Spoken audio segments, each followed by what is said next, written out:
ఈరోజు ఈ మీడియా సమావేశం ఏర్పాటు చేసిన కారణం ఏంటంటే కుప్పం నియోజకవర్గ శాసనసభ్యులు అలాగే దాంట్లో భాగంగా ఏమేమి కార్యక్రమాలు చేయబోతున్నాం తెలుగుదేశం పార్టీ తరఫున అనేది వివరించడానికి ఈ సమావేశాన్ని ఏర్పాటు చేయడం జరిగింది.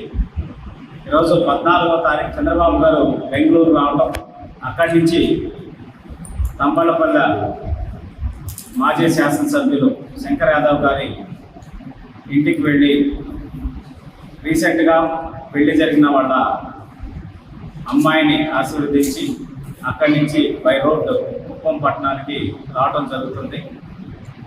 వచ్చిన తర్వాత డే 1 ఫస్ట్ మీటింగ్ షెడ్యూల్ చేసుకున్నాం.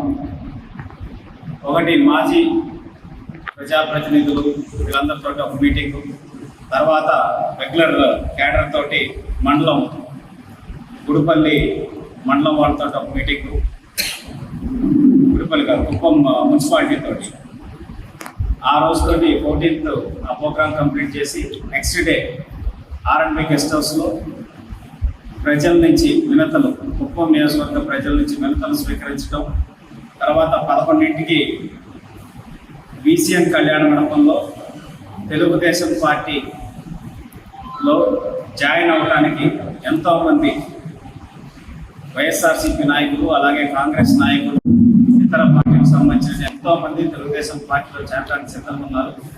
దాంట్లో భాగంగా చాలా పెద్ద ఎత్తున తెలుగుదేశం పార్టీలోకి వివిధ పార్టీల నుంచి ఆహ్వానించేటటువంటి కార్యక్రమం అనేది BCN కళ్యాణ మండపం ఏర్పాటు చేయడం జరుగుతుంది. తర్వాత లంచ్ బ్రేక్ ఉంటుంది 2ంటికి, తర్వాత 4ంటికి ఈరోజు కుప్పంలో 1,00,000 మెజార్టీ చంద్రబాబు నాయుడు గారికి ఇవ్వాలని చెప్పనేసి తెలుగుదేశం పార్టీ నాయకులు కార్యకర్తలందరూ నిర్ణయించడం జరిగింది. అది లక్ష్యంగా పెట్టుకోవడం జరిగింది.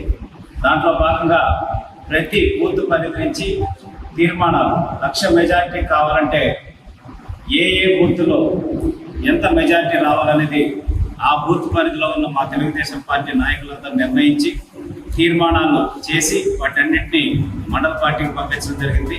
అలాగే మండల పార్టీలో తీర్మానం చేసి